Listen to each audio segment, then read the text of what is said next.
Absolutely Not is normalizing the standard, period. If you bring the whole table, then you can sit with us. We're bringing all the uncomfy combos and creating an unapologetic space to drive the culture forward respectfully. Cause it seems like everyone wants to keep their opinions in the comment section. Absolutely not. What is up, world? It's your girl, Alora, and we're back with your favorite podcast, Absolutely Not, hosted by yours truly, a girl with unpopular opinions. Be sure to tune in every week for your daily dose of controversy, featuring some of your favorite topics. Today on the show, we have our favorite, Jen C. Will. Hello, everyone. I'm back. Yes, we are so excited to have her back for season 2. Jen, do you want to go ahead and introduce yourself for people that don't know you? Yes, my name is Jennifer Williams, and I'm a real estate agent. I'm an educator. I am a hardcore liberal. I'm a feminist, and I'm really excited to be here as an academic as well. Yes, we're so happy to have you. Today, we are going to be talking about Christian purity culture. I know that this is a subject that I've been seeing and hearing about a lot, especially like growing up Christian. I know you grew up Christian as well. And a lot of our beliefs have kind of changed as we've gotten older. I know that growing up in a Christian church and in a Christian household and just being a young woman, we're often told to wait until marriage. And I never questioned it until I grew up and I became an adult and I started seeing the lack of husbands out there. Like, we're supposed to save ourselves for marriage, but I don't see anybody that's husband potential. While in that same breath, like growing up and going to church, we're taught how to be wives, but nobody's taught how to be husbands. What are your thoughts on that? You know, you hit that on the head because I've never met a man who's a virgin. Yeah. Like, ever. Never. I mean, of course, like kids, but that's it. Most of the boys were already sexually active by the time they were 13, 14 years old, you know? So, and then they were pressuring girls, right? So I think that you're going to find a woman who is a virgin. Yeah, before you find a man. I don't see how I'm single. I don't see how I would have gone 35 years just waiting for something that isn't out there. It's not realistic, especially in our culture. Yeah.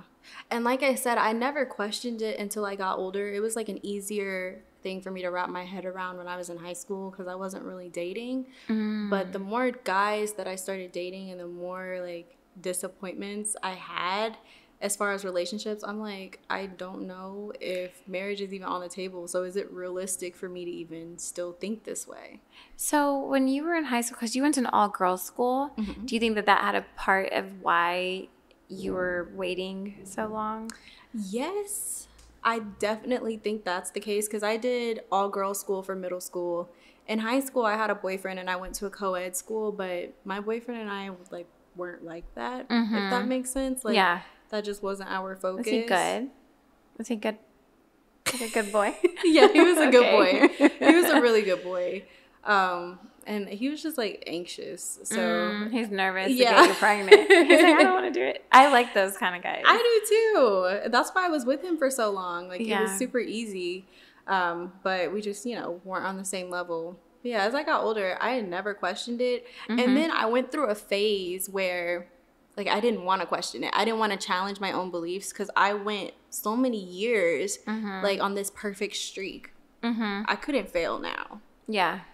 But eventually I was just like, okay, now it's time to kind of pick apart these ideologies and see like where they came from and if they're even my own beliefs. Right. Yeah. That was when I realized a lot of it's deeply rooted in patriarchy because you see like whenever you go to these church camps and whenever you even read parts of the Bible, like even when you hear them talking about divorce, like only a man can divorce a woman can't divorce a man.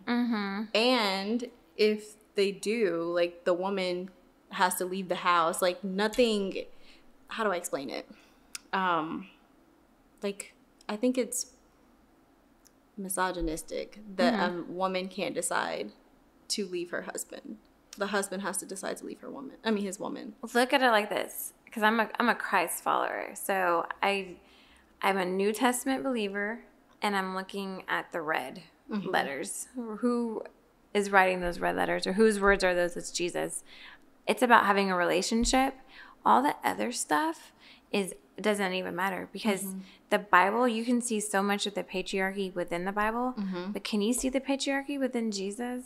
No, you so don't true. See it, and that is what you got to focus on. I don't think I was ever sold into believing that I was gonna wait till marriage. Like, that never clicked in my head. I don't think I was decided.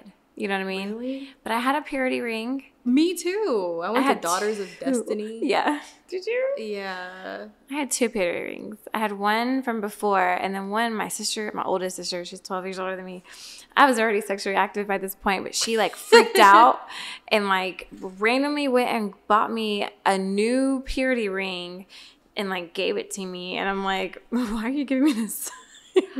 I stopped wearing my purity ring when I went to high school because it literally said true love waits, and everybody was gonna clown me. Man. So I was just like, no, like I think this should just be my business. So I took it off. True love. Well, in high school, I mean, because I went to middle school and a high school with men or boys. I wasn't really looking at boys in middle school. I was like doing awkward, 13-year-old girl stuff.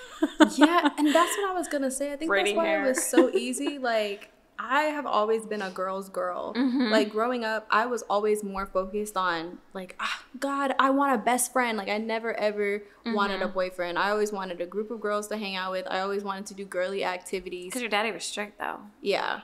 And same with mine. So it was like more feasible to be able to hang out with your girlfriend than for you to be with a boy. Because I had a boyfriend when I was 16. That was my first real boyfriend. My grades had to be like straight A's. Girl, same. Like, he made it damn near impossible. He's like, you want a boyfriend? Okay. I need you to be making straight A's, and I need you to bring me your progress report every 3 weeks. Girl, there was this one time I literally got an 89 in geometry. And he was like, you can't hang out with him tonight. And I'm just like, it's literally an 89. Daddy, okay. You're not making any sense. This is the reason I used to sell report cards, because my dad he just wasn't making any sense. I was in AP classes. A B in an AP class is really an A. Yeah, because you're on the 5.0 grading scale. Yeah. So I would just show him really what it was. He never found out. My mom did, because my sister told on me. But it's about justice. Like, you don't have to be that strict. And I know, like, part of the reason I am the way I am is because my dad was so strict. I'm a rebel. Yeah. Because of that. And so, like, if I was to ever have children, I'm like, I definitely don't know what I would do with a girl same. who acted just like me, because I feel like she thinks she's so smart. Trying to outsmart me. That's how my mom probably felt. My dad, he's like really sneaky, and he thinks that I'm the sneaky one. And like, literally, it's not me at all. My sister's the sneaky one. Like, I'm gonna show all my cards, especially when it comes to my parents, because like growing up I was so anxious to get in trouble that I just always like asked first. You're the big sister. Yeah, that's a big sister thing. And the little sisters, my sister look never all cared. Innocent, yeah, but not, yeah. Oh, my girl. sister does not give a fuck. Like, she'll literally do whatever she wants without any consequences, and she doesn't care if there are consequences. That's just like my sister. This sounds just like my sister. My parents wouldn't let me go to UT because it was a party school the year I graduated. So was Baylor. They let her go to Baylor. Baylor is just as much. Oh, no, it's not. Not just as much, but it is also a party school. But my dad, the reason he felt that way is because he partied out at Auburn. So that was his thing. But they didn't want me to go off. I never even partied in high school. But I think I didn't party until after college, honestly. Same. I was very studious because in my mind, I'm like, I've worked my whole life to get to college. Yeah. I'm not going to just blow it. Yeah, especially because college is expensive. Expensive. I didn't have time to fuck around. Like, Yeah. I only went to college for 2 years because I graduated early. So good. I was like always you, in my girl. apartment studying. And after I graduated, I was just like, you know what? Now it's time to turn up. You take like double classes or? Yeah. I went to school year round. So I went to school literally like summer, fall, winter. You are an overachiever. Girl, I thought I was the one, but you. And you probably graduated like the 5.0 from college, didn't you? Yeah. Yeah. That's but awesome. I was also asleep at graduation. So You slept? yeah. They caught me on camera. Like, girl, I was so tired. But your last name is Brown. I know. He was right there. I know. It's not like you a W like me.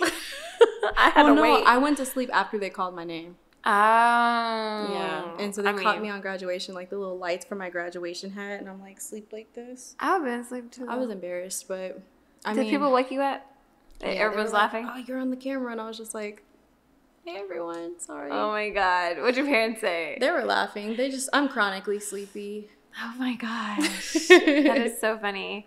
Yes. That's hilarious. I guess if you had to wait the rest of the time, why not? I was so anxious throughout college just because, like, I think I've spent my whole life trying to be perfect, starting with this Christian purity thing. Mm-hmm. That was, like, always my main concern. And then, like, I was dating the same guy in college, so. Oh, okay. Oh, I assumed, yeah. I assumed that we were, like, going to get married. And, like, I thought I had made it. Like, I did it. I did everything right. Mm-hmm. And then when I graduated and he and I didn't work out, I'm just like, I'm starting to date, I'm seeing what's out there, and I'm just like, it's not really anything out here. I've literally been right where you're at since college. Wow. Yeah. You've had boyfriends in between, though. I definitely had boyfriends in between, but, like, I was with the same person all through college, and we were supposed to get married. All these things were going to happen, and I thought I was safe. Now, do you feel like you made those decisions of wanting to marry this person or staying with them as long as you did because of Christian purity culture? Totally. I agree. Not even necessarily Christian purity. It's the fact that they want us to get married and have babies so young. Mm-hmm. Like, I was 22, 23.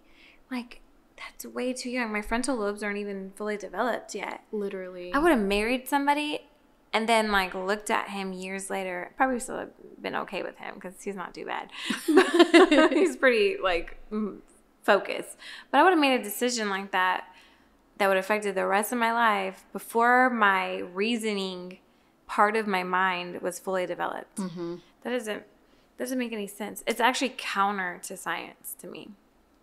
I agree with you on that. And I feel like it's kind of a toxic teaching, because I feel like a lot of decisions that were made, especially like by boomers and millennials, were based off of that. Mm-hmm. Because a lot of boomers and millennials are diehard I don't know Christians. Millennials. I'm going to say this.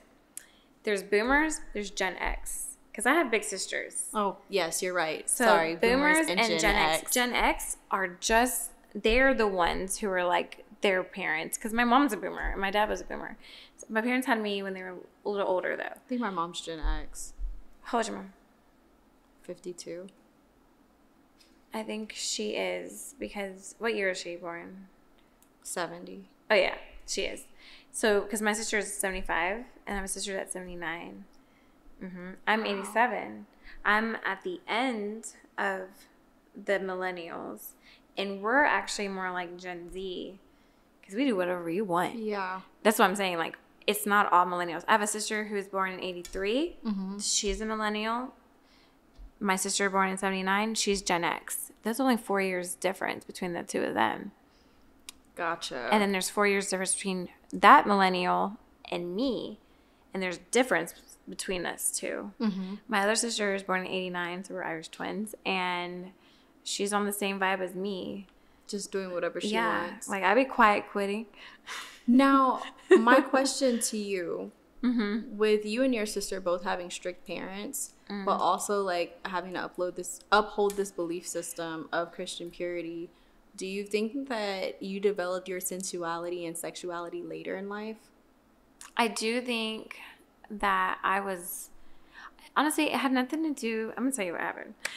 I was very, like, good girl for a long time. Me too. And it was my girlfriends.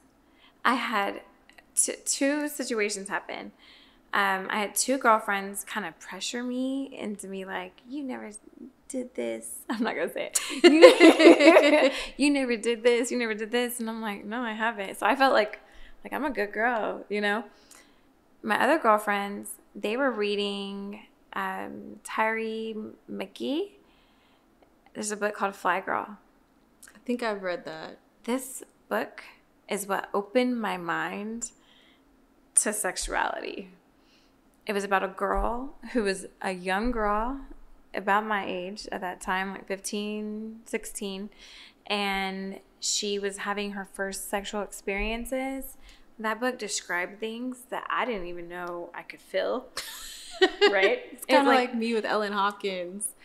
It's like, what is it? 50 Shades of Grey, Mm-hmm. but for teenage girls. Like, then I got to the point where, like, it was in my mind.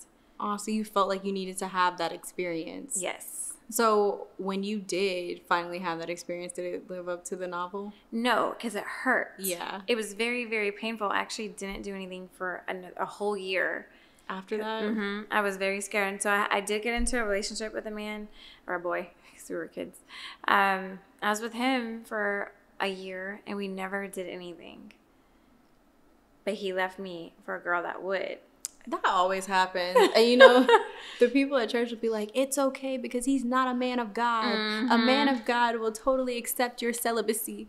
I'm just like, okay, girl. Girl. No, he's not. And the thing is like, I wasn't a virgin, but I wasn't trying to have sex also because it hurt. Wait, did he know that though? He did. He knew I didn't like it the first time. So after your first time, how did it make you feel? I felt like I was going to get in trouble. Yeah. I was very scared. I was very scared that, I mean, we use protection, but I was scared that, like, my parents were going to find out and that my dad was going to ground me for the rest of my life. And you know what sucks about that? Were you more scared about your parents or, like, how it made you feel internally? My daddy was military. He was a Green Beret. I was scared of him. Yeah. I was scared of him because I also have a sister, my oldest sister. There's all girls. My oldest sister got pregnant when she was 17, but she got married, and he was a little older. That's a whole other story. They're still together.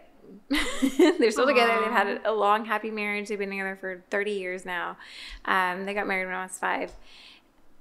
My dad and my mom had so much pressure on the rest of us to not get pregnant. Like, it was like I was told, if you get pregnant, you're getting kicked out.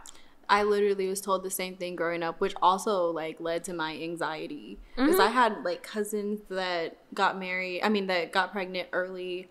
And, like, you kind of see this cycle. Like, a lot of my cousins did get pregnant. They lived with my grandma, and they still live there.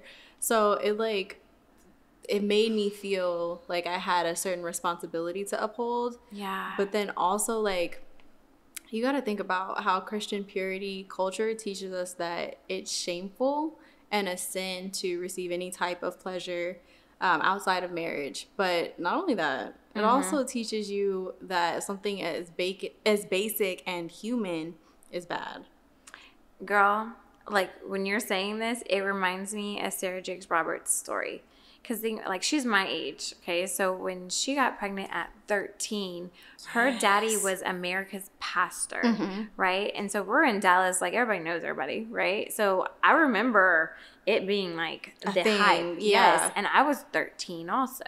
Oh, my gosh. And your parents were probably... super strict. Yeah. And this is the pastor's daughter. Well, I'm a pastor's granddaughter, and they say we're worse than the PKs, okay? Because we're more spoiled, right?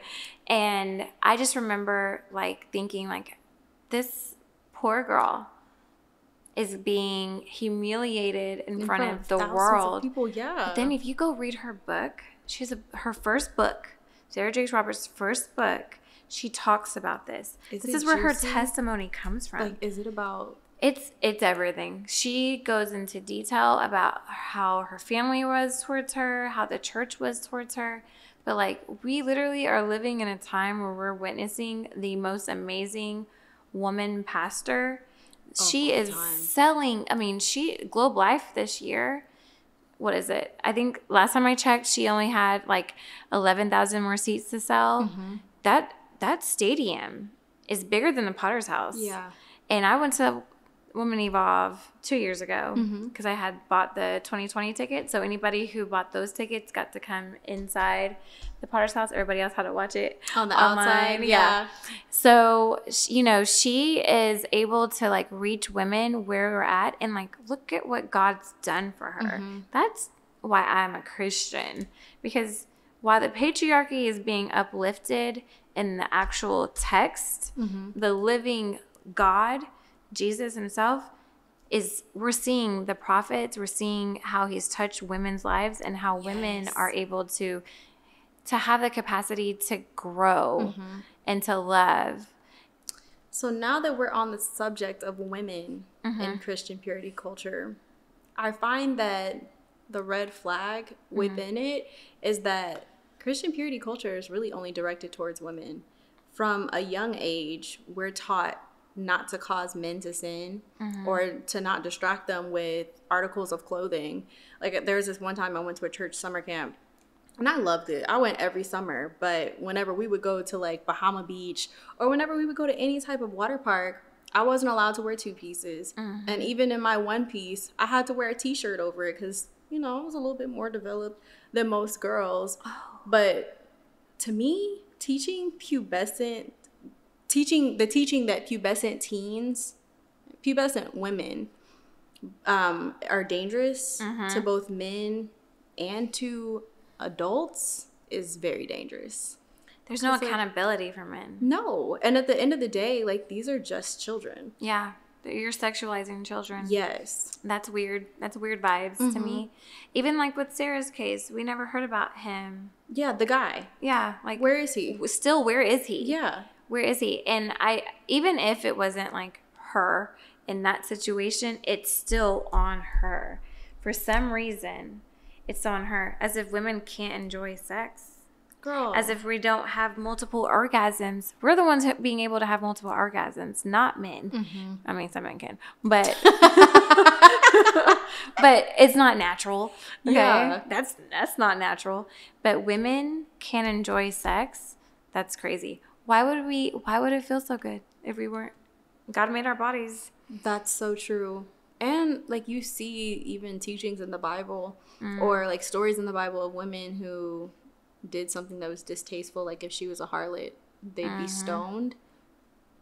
Like, where's the guy? Like, why didn't he get stoned too? But Jesus sticks up for those women. You who without sin cast the first stone. They walked away from her. Sarah has a script or a sermon on that I just watched too. So I'm like, this is very relevant. Yeah, I did not like that. I was actually talking to Miriam the other day, and we were talking about divorce, and she was just like, where in the Bible does it say that? And so I went and I looked up scriptures. And her Bible is different than ours, though. Because Catholic Bibles and Protestant Bibles are different. You're right. I forgot she was Catholic. There's other, but Catholics. I didn't think Catholics believed in divorce. They don't at all. Okay, yeah, that's what I thought. And she was saying, like, where in the Bible does it say you can't get a divorce? And so I looked it up and I like sent over scriptures, but it was all like divorce related to men. Yeah. Never to women. It's only like, if a woman is an adulterer, you can divorce her and kick her out of your home. And I'm just like, what? But think about like where we're at now. Women now are able to have their own bank accounts, houses, everything, ownership since 1974. Right now, the leading person who's going to go and file the divorce are women. Exactly, because we're the ones that own everything. Because now we can get out. Before we couldn't. And that supported the patriarchy. When people start looking at the fact that the Bible does have a lot of stems from the patriarchy. Yeah. Like, let's look at King David, okay? Christianity was in Africa before it was in Europe, okay? When it was in Africa, you're getting the actual Old Testament, the Torah, okay? But when you take it and you let a king go through and censor it and rewrite it and put his own patriarchal stem on it, of course you're going to brainwash thousands and thousands of people for generations. That was the goal with the patriarchy. Yeah. And to me, I believe that Jesus was a feminist. I think so too. And I also believe that the Father could also be the mother. I agree. Father God is also Mother God because I agree. We see different sides of him. It's more like all in one. The way that God is so forgiving, that's why I feel like it's a possibility that it's a woman, because men are very like Or black not and woman, white. but feminine. Yeah, I will say that's true. Because Yeah. we tried to make God a gender when Yeah. God is a spirit. spirit, and those who worship him must worship in spirit and truth. Mm-hmm. Your spirit doesn't have a gender. Yeah. Your spirit is a spirit. Mm-hmm. So I have this it's a woman's devotion that I got from like Lifeway, right? And it's, you write in it, you read scripture, you write in it, and one of the questions it asks is like, what are the characteristics of God that are masculine? Protector, strength, right? What are the characteristics of God as feminine? Forgiveness. Protector. True. And strength. And Women strength, are strong, yeah. right? So like you can see both in the same God. And that's the God that everyone says they worship. That is so true. But when you let tradition get in the way of things, aka scripture that was written thousands of years ago, instead of worshiping in spirit and truth, you're worshiping in literature. Yeah. And in historical relevance is what you're really worshiping in. It's just my little soapbox. What do I know? No, what do I that know? was a wealth of information. Thank you for that. I grew up in a very theological house, and we had these kind of conversations, and that was the good thing, is that like I was taught to think about these things when I was a kid. Yeah. My mom was the same way. She'd be like, the pastor can preach anything, but if you don't actually go and read it for yourself, he could be saying anything up there. And so she always would like quiz us over stuff and like ask us what we thought. And then like whenever I would challenge her, like, oh, the Bible says this, and she's just like, actually, that's like what you're saying is right. God did say that, and it did present itself as this. And so I'm just like, I like how we had that open dialogue and discussion, whereas like in other households, it's just black or white. And they're probably reading the King James version, and that's it. Yeah. I read the NIV, I read the ESV. Those are like my two. But I even Same. have, the little Method Bible, that where it's like in today's language. Like it's good to, when you're doing your Bible studies, to actually go through different scriptures. And But read do I different own a texts. King James version? Absolutely No, not. I do not. I do not. I refuse. There's certain scriptures that I'm like, okay, I like how the King James version says it. Like 1 Corinthians chapter 13. I love all that. Okay, love. Yeah. Some of the Proverbs, the Lord is my shepherd, I shall not want. Oh, girl, lets me lay down in green pastures. Period. Restores my soul. When you went to church, did they ever say like, oh, love is patient, love is kind. If you can't replace the word love with your boyfriend's name, then you need to break up with him? I do remember that, but not necessarily with your boyfriend, with your husband. Yeah. I was taught, like, actually with my dad, like, his thing when my sisters would get married, he would always, like, say a prayer over them, and he would start with that prayer. Aww. It was super sweet, and I'm, won't be able to get that, but at least I know, like, that was his thing, right? And so I do think that being able to put your husband or your wife's name in that place is a good thing, but it's also, like, put your own name in there, because that's more of, like, the check that you need to really focus on, is yourself, because you will find who you need to find if you're right, right? I also think that just looking at Jesus's perfect love, he's that example, right? So to me, that is another way to look at it. They told you your boyfriend, though? Like, I'm sorry, it was supposed to be husband. Okay. Yeah. I was like, but I boyfriend. always thought about like who I was dating at the time. Right. Oh, that's a good way to check it. They're Like, can this person? Yeah, can you replace the word love with their name? I'm like, I mean, it checked out, but he Especially still the wasn't a good patient. husband. Love is patient, love is kind. Love Now, does not was your dad boast. patient? No. Because my dad's not patient. I think our fathers have the same kind of little temper. As my dad got older, he was totally different than what he was when I was younger. Did he get better or worse? He got better. Daddy got better. But Daddy learned you can't bite the hand that feeds you. So Daddy got real nice as an old man. He's like, these girls are going to take care of me. I got to be nice to them. And he was not grouchy, but when I was growing up, he was grouchy. Like, he'd have his little moods, you know, in and out. So it's just a part of it. But I'm really sensitive to the grouchy men because of that. Girl, like, same. If you're angry, if you're moody, I can't be. If you yell, absolutely not. Listen. But then I ended up seeing that in me. Like, am I getting to this point where I'm like reflecting my childhood in some type of way? And so I have to check myself. But I don't get, like, I'm pretty soft spoken most of the time unless you piss me off. I'm soft spoken too. Like, if you're yelling at me, I'm gonna keep an even tone because I don't have that kind of energy. Yeah, I don't. And just like growing up, my dad's like a very loud guy. Like, he yells. So like that, and my grandpa's the same way. That always kind of made me anxious as a kid. the toxic masculinity. Yeah. Oof, girl. And I feel like with black men, It's the worst. it's really bad. Yeah. Because I have white men in my family, and they're not like that. Yeah. Like, these white men are pretty fine. They're pretty calm. But I think that, like, black men are very, like, honestly, Angela Davis talks about it in her book. Hypermasculinity. Yeah. Mm-hmm. Hypermasculinity. And, like, it goes back to Slavery. It does. Mm-hmm. It goes. Jim Crow. Yeah. You learn. Because being emasculated. Yes. And there's like an being effect. tortured. Yeah. They always feel the need to demand respect. And now, like, as like in our new culture, they're trying to find a new way to showcase their masculinity. This war that we're in right now with black men, I mean, let's face it, it's a war. Yeah, it is like, a war. it's either the men get it or they don't get it. And so the ones that don't get it, or like some reason they're the loudest ones, okay? Yes. And this war goes back to slavery because we've been at war. Black women have been sticking up for themselves. And I hate to And their say families. this, but I also think that it was emasculating for men to be getting beaten during slavery. And like a lot of times it happened when they were unclothed.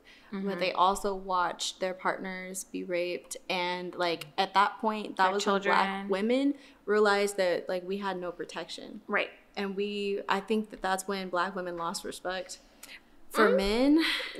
And Angela talks about that too. yeah, that's where She black said men they've started. never protected us, is what she said. Yeah, that's a topic for another day. Like we'll chit chat about that. No, as a whole, not Yeah. necessarily like in your individual families, of course, you know. Yeah, Because you can tell a difference between a woman who had a father and who didn't have a father there and was not present. yeah. You can tell a difference. But then, just because your daddy was there doesn't mean everything was great, right? That's true. That's true. We're testaments with our strict fathers. I feel like there was no gentle parenting back then for us, though. No, absolutely not. I think my mom was a gentle parent, so like I kind of had both. I can see that. Yeah, but my dad wasn't used to gentle parenting. He didn't get that as a kid either, and like That's part of it. yeah, What did they get? My daddy didn't get it either. Yeah. Maybe from his dad, because his dad was a pastor, but not his stepdad. my dad's dad was a pastor, and his upbringing was just like a little Super strict. Very strict. Ooh, can you Yeah. imagine? Really strict. And he has a lot of siblings too, and they like it was a lot. The way that he described it, it sounds like it would have gave me anxiety. How old's your dad? 52. Okay, so my daddy would have been 68. Wow. If he was still alive, he'd be 68 right now. He died when he was 59. So it was a generation before your dad. So it was even worse. Okay. That's how my dad was. My dad went to school to be a pastor, and then when his father passed away, he went to the military. So that's how that happened. Gotcha. But I mean, he was still really strict. He only had girls, and guess what? We're all tough. We're all really tough. I don't look like I'm tough, but I'm tough. I grew up with 4 sisters. My sister and I are both tough physically, but I think that I'm the one that is more like mentally tough. I might deal with anxiety and things like that, but when it comes to like being strategic and knowing how to do things, I think I'm the one that Your is sister's better at smart, that. but she did get her master's or her doctorate in Yes. education. I would not. I think she got it in curriculum development. But would I not? Would not. I was about to get my doctorate in ed policy is why, though. Because I'm like, we got to make changes, you know? yeah, we do. But I can do that without getting a doctorate.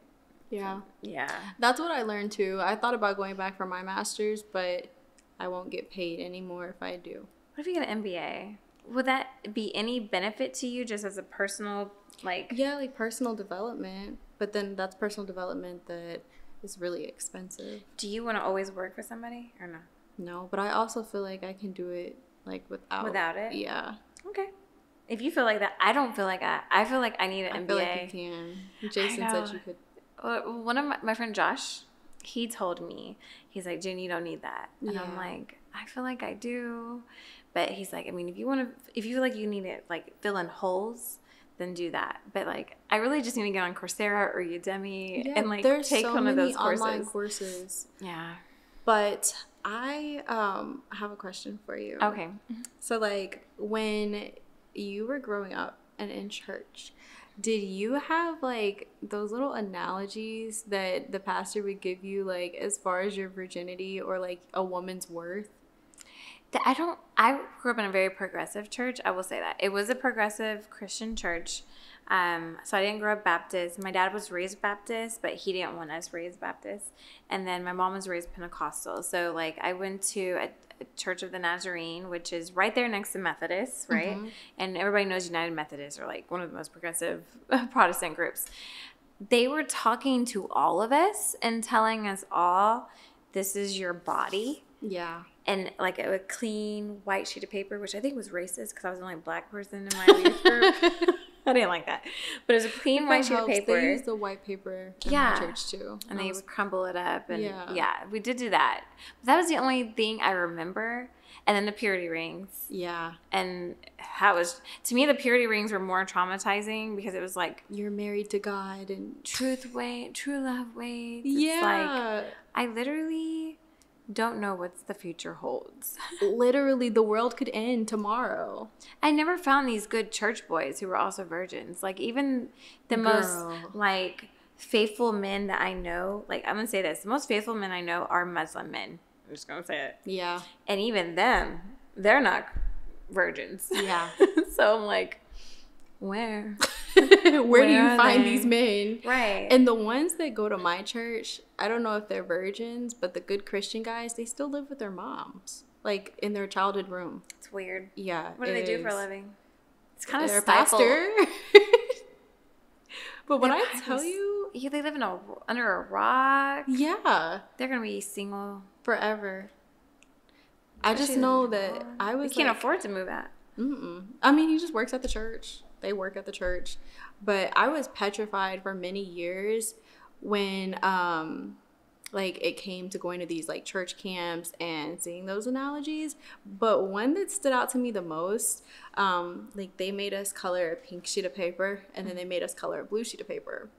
And then there was like a glue stick and they had you to like run the glue stick over the paper and stick the two together, the pink and the blue.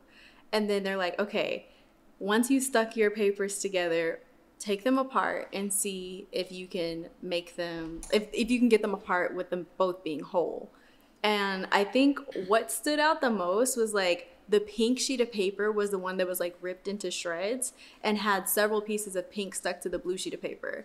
And for me, like what I was seeing in that is that whenever men and women have sex, women lose themselves while men gain everything. And I think that sucks because men are the only ones that get to remain whole. I'm gonna say this. They should have taught us about soul ties if they really wanted to make an impression on us. Mm-hmm. Because all these analogies, that was pointless for them to do that. Girl, that was traumatizing because I really believed that. I was like, I don't want to have all of these parts of me with all these people. Yeah, I remember that. It doesn't even matter. It's about the soul ties. That's all that really matters is like making sure your spirit isn't attached to this person. Mm-hmm. They should have taught us soul ties. We should teach our kids soul ties. Yeah. Because that's actually true. I agree with you on that. And if we God is spirit, worship in spirit and truth, teach about soul ties. Don't do all these like foo-foo stuff and make it to where you're like scared to explore your sexuality. And that it's is still exactly okay. what it was. Yeah. It was fear for me. It's like you see all these different analogies. Like one of them was like my pastor took a bite out of a cupcake. And he was like, see, I took a bite out of this cupcake. It'll never be the same. Oh, my God. A lot of the analogies were, like, really degrading. Yeah. They would crumble up, like, a piece of gum paper and then open it up and see it'll never be straight again. Or the new car versus a used car. Oh, I do remember that. Oh, the open can of soda, but now it's flat, so it'll never, ever have its fizz again. Like, all of that deeply resonated with me, and it affected me, and it still affects me in my adulthood. Like, there's a lot that I still have to undo.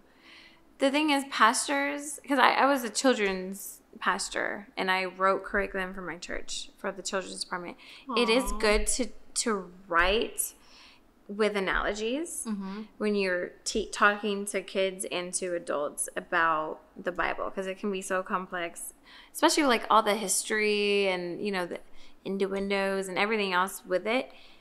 But sometimes those analogies do wash away the actual meaning, which to me, now I've decided it's soul ties. Yeah. Soul ties is what they were really trying to prevent us from really having. But I don't think they ever communicated that. I don't think they knew how to. Because, like, we didn't even hear about soul ties until we got older. Yeah. But we know that's real. I've had a soul tie before, one or two. And it's like, to cleanse yourself from a soul tie, it does take a lot of work, but it's powerful. In the name of Jesus, you can do it. Yeah. There are people who have, like, ceremonies. They don't bring Jesus into it. To me, it's a little witchcrafty, but it might get the job done. I don't know. But to me... Oh, I know what you're talking about. You know what I'm talking about? The soul cutting ceremonies. Yes. I won't participate in that. I'm just going to take it to Jesus. I'm like, period. I'm going to pray about it. Yeah. He's going to wash that away too, okay? He's going to heal you. You'll be fine. Anytime I've been, like, in a manner where I felt, like, distraught over a man, I just, like, ran to Jesus. Like, and that's what you're supposed to do. Yeah. As a Christian, you're supposed to do that. That's what you're supposed to do. Not all this other flu stuff that society tells you need to do. I think that society, as well as colonization, because we already know that's really what it comes down to, has a way of dehumanizing people. I agree. But part of it is because, think about, like, the Native American culture. Before colonization, right, Native Americans had their own spirituals, gods, and it was within nature. That's how they connected with the earth. They treated the earth, I mean, let's talk about America. They treated America, right? I'm part Native American, so I'm saying this. They treated America with the respect because they believed that God was in everything, right? Then you have colonizers coming in, cutting down trees, which, you know, over here. Yeah. Civilization. But you are spreading disease. It's the opposite of what the Native Americans were doing, because they were more focused on the spiritual, or they were just focused on the money. We know that there was money behind the royals in the church, right? We know that there was sponsorships with the church. All of this is the same church that we're still living under, technically. The Roman Catholic Church. I'm not going to say nothing. Nothing else. But there's a reason why things in history has happened the way it has. And I'm proud to be a Christian woman, but I make it very clear I'm a progressive Christian woman. I agree, and I am too. So when it comes to Christian purity culture, absolutely not. It's not how you reach them. No. Oh, even think about in schools, abstinence education. But do you notice, like, they never ever, like, pulled guys into those abstinence classes? It was always just girls. They separated us. I remember when they were 5th grade, they had this talk for the girls, this talk for the boys, you know? And then the abstinence education, I don't think I ever received, because I went to Grand Prairie, and Grand Prairie was, I mean, we're so close to Dallas that it was progressive, right? It wasn't like we were, in Colleyville. Yeah. In Colleyville, especially back then. My cousin's the mayor of Colleyville. Oh, wow. He incited the insurrection. Interesting. I have proof, but I haven't turned him in to the FBI. Jen. I'm waiting for my moment. I'm waiting for that moment. But like I said, I didn't have that like demand. So you had that? Like you had them only talking to the girls? Well, I mean, they would separate us, but if you go and ask the guys what they talked about, it was always totally different. Like, as women, we were being taught, like, oh, don't share your body with multiple people. At school? Well, at church camp. At church. Yeah. Oh, at church camp. Okay. The guys would be like, oh, yeah, we were just taught about how to be a protector and just like this. We were taught to have strength and like things like that. But the conversations were completely different. That does create a shame for girls who like sex. Yeah. It creates shame. And I see that more Black women carry this shame than white women because, like, statistically speaking, I don't know. There's this podcast that I was watching, but Black people, male and female, because our bodies have been used so much for labor, like physical labor, sexual labor, and slavery in general, we are the smallest population, like, to, like, not have sex. Like, even in marriages, like, we don't have sex like that. What?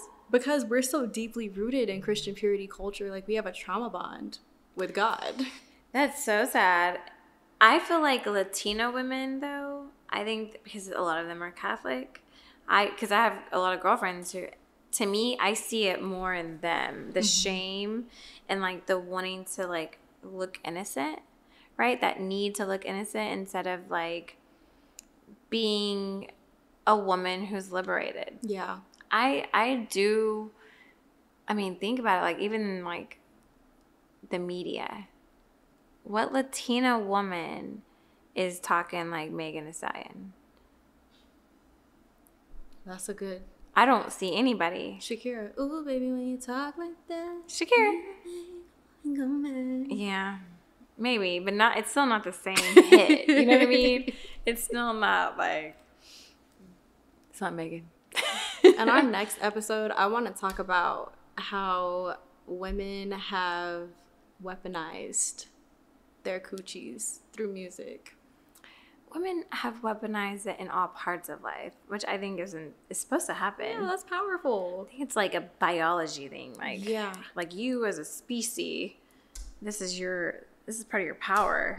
You know, I don't think it's a bad thing. I don't think it is either. And actually, that's actually something my daddy low key taught me, because he used to make me mow the lawn, and he'd be like, "No, this is what he would say." He like, "Jen, just go out there." He's like, "You're gonna be out there 20 minutes. Somebody gonna stop." And he was right. That's true. He was right. As he was getting older, it just wasn't in him anymore. You know, he was tired, and so I literally go out there for 10, 15 minutes. Somebody's stopping. Somebody comes up and like, do you want us to do this? One time, they didn't come quick enough, and my dad, he had given me it was a lawnmower that was cordless. It was just like an organic cutting the grass thing. Those blades on there were like $200 each. I broke one of the blades on a tree root. Oh my god! And I told him, I was like, "You shouldn't have sent me out here." Now I owe you $200. No, he didn't make me pay for it. He knew it was his fault, and my mama knew it was his fault, so he wasn't about to get me out of that. But I couldn't see the tree root. There was grass over it. I wouldn't have even known what happened. I would have just been like, "Dad, something happened." He didn't get mad. He honestly didn't. After that, I think because I was recruiting, we ended up finding a permanent lawn boy. It was the two guys that went to my high school, and they were friends with me. So I was like, "Daddy, I got some friends. You don't have to ask me no more." And they would always, my dad, like, because he didn't have sons, so anybody who came who was my friend, who was male, my dad would take care of them. Same. All my boyfriends, like, ended up doing our yard. Boyfriends. Well, boyfriend. Okay, Sorry. so that same one. Yeah. The same one from high school. Yeah. And It's the same guy, guys. so your parents liked him. Yeah. Okay. Yeah. We'll talk about him later. We sure will. Yeah. Well, Jen, thank you so much for coming on the show today. Thanks. Absolutely Not always loves having you. Be sure to tell everyone where to find you. So my social for my personal is Jen Stee Will, And then my real estate is Jen Will Sell, S-A-L-E. Love it. Thank you again. You guys be sure to tune in to Absolutely Not every week with your favorite host. See you guys soon.